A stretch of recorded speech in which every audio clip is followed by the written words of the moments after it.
The Yuletide season evokes thoughts and memories of glorious days of frost, ringing bells, and the magical aromas wafting from a warm, loving kitchen. And yet, the days are shorter, and the nights become long, dark, and cold journeys into a bizarre winter realm of menace, monsters, and wandering spirits. Blackwater Media presents A Creepy Christmas.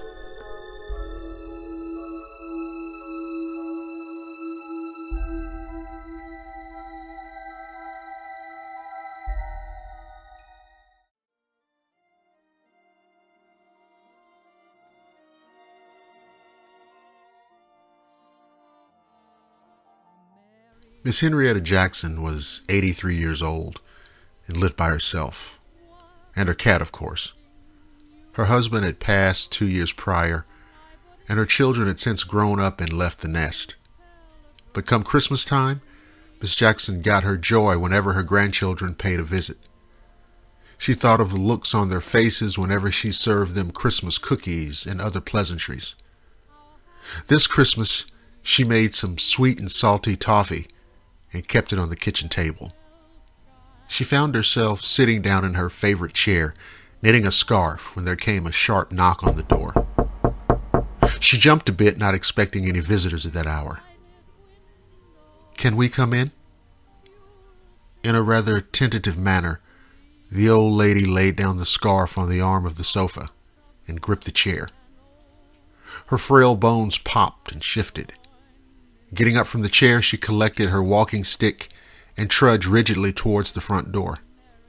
Another sharp knock rung out, that time more agitated than previously. "I'm coming, hold on," she yelled. She grasped the doorknob and turned it counterclockwise. The door creaked open. On the other side of the door were two children, a boy and a girl. The boy appeared older, presumably around 13. He wore a denim hoodie and gray pants. He was holding the hand of an 8-year-old girl who was wearing a blue dress with white lace. For whatever reason, the children had their heads bowed, looking at their feet. And the boy repeated his question. "Can we come in?" Miss Jackson scratched her head. It was 10 o'clock at night.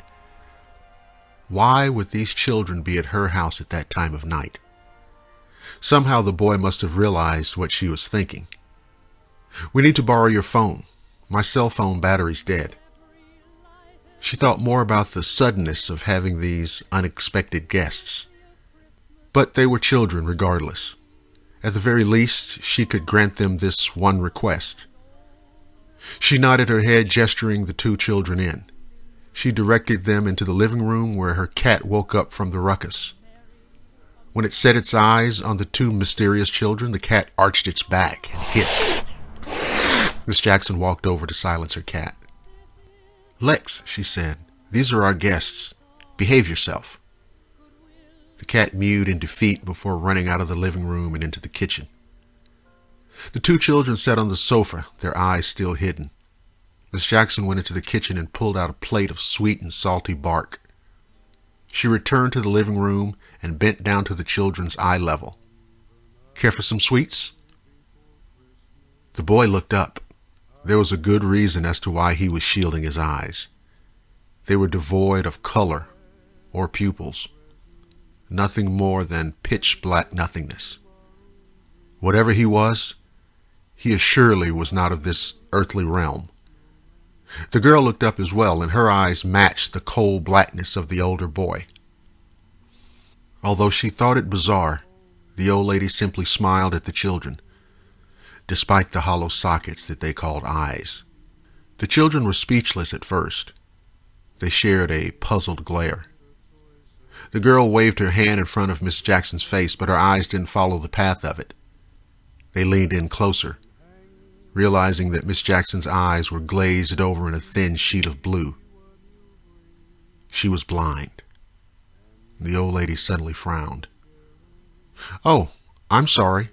You don't care for them?" Thank you," the boy said.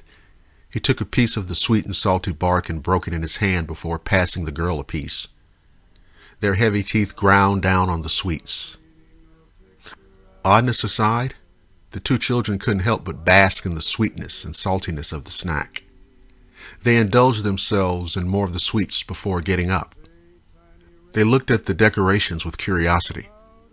On top of the fireplace on a stand was a small replica of the nativity scene. From her mental notes, she figured out that the two children had stopped at the fireplace. "Isn't it such a lovely display?" she asked. "Do you know the story of Christmas?" "We know about your Jesus," the boy responded. "Our ancestors spoke a lot about him." Confused by his statement, Miss Jackson nevertheless allowed the two children to further marvel at the Christmas decorations. The girl rustled the Christmas tree, causing the ornaments to fall to the floor. She ceased when she sensed the old lady getting upset. The two children played with the nutcrackers and listened to Christmas songs. The hours edged by slowly until a sudden electrical surge generated through the house. The two children looked at each other and back at Miss Jackson. "We have to go now. Our parents are here." A bright light shone through the windows. Outside was a spherical, smooth craft standing on 3 legs. A large, skinny-looking creature exited the craft and stood there at the door. The two children collected the plate of sweet and salty bark and exited through the front door. There came a sound of a large whistle as if there were 1,000 steam engines situated outside. Within a flash, the craft was gone, and Miss Jackson called out for the two children, only to be met by a great silence. And she closed the door and returned to her knitting. Without question, that year, Mrs. Henrietta Jackson had a creepy Christmas. And I hope that you have one too.